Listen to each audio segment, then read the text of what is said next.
السلام علیکم دوستانو، امید دی تاسو بخیر. ګورې تاسو ته پته ده څو ورځې مخکې سعودي وزارت العمل د یو قانون اعلان کړو د حروبو د خاتمې، چې د کمو غټو مهنو کم حروب شوي دي نو د دیو حروب په هغه صورت کې ختمیږي کله چې نوی صاحب العمل د نقل کفالي طلب وکړي او څومره چې زاړه رسوم دي هغه نوی صاحب العمل دا په نوي صاحب العمل باندې راځي، په زوړ باندې نه.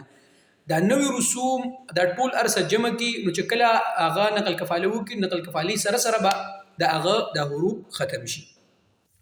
د حروب په ضد انقطاع عن العمل ترتیب شوی چې څوک هم اوس د کمپنۍ نه وتښتي یا عقد پوره شي یا وغیره وغیره نو انقطاع عن العمل کولی شي.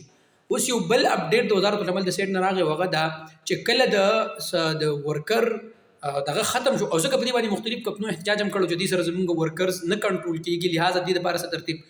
نو په دې باندې وزارت العمل اوس وضاحت وکړو، هغه دا چې کله د خروج د عقد تعامل ختم شو نو کفیل ته دا اختیار ورکړل شو د عقد د خاتمې سره کفیل هغه ته ډایرکټ خروج نهایی لګولی شي.